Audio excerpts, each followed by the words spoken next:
This is Montessori House for Children, the lower school, which serves children aged toddler through 6. And this is Montessori House Elementary School, the upper school, educating students grade 1st through 6th. Both schools are family owned and operated. Pam and Bob Nelson are the founders and parents of Barbara Nelson. Yep, that's me. I'm head of both schools. Our family entered into the business of Montessori education following a strong desire to better society through the education of young and absorbent minds. As quoted by Maria Montessori, within the child lies the fate of our future.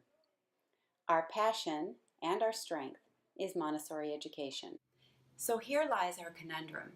In order to achieve our ultimate goal of Montessori education, we must learn how to thrive as a business within a very competitive market of private and public school education. Recently, growth in the lower school has declined. Our classrooms are not full and our waiting list has diminished. This decline is related to increased competition, a plummeting local economy, and a weak marketing strategic plan, leaving us unprepared for current conditions. In a very broad sense, our organization needs to further assess our strategic marketing plan and allocate a reasonable budget, determine current perceptions through internal surveys and a perceptual map, reposition our product, and explore future pricing.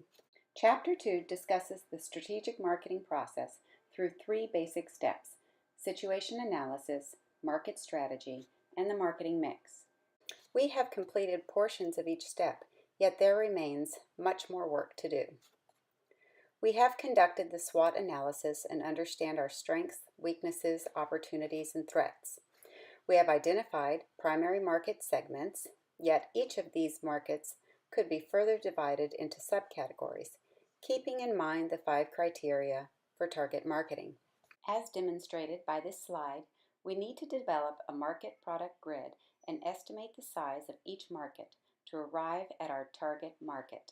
With the target market identified, we will reevaluate our marketing plan using the right combination of the 4 P's: price, product, promotion, and place for each market segment.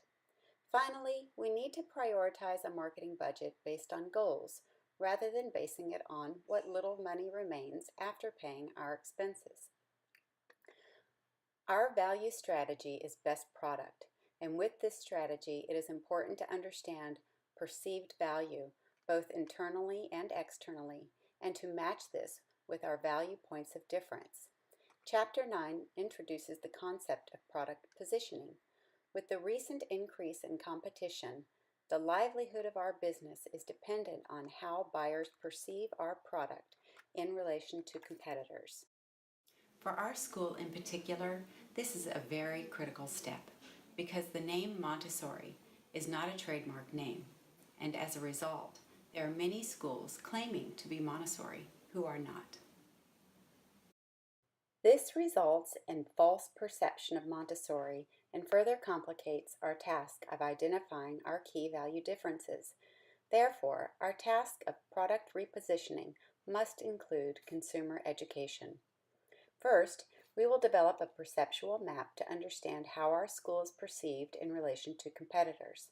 Next, we will conduct value surveys with employees and current parents to gauge internal perceptions. With this information, we can focus on how to effectively communicate our points of difference and reposition our school in the minds of potential buyers. Finally, pricing is an area that I would like to more carefully consider.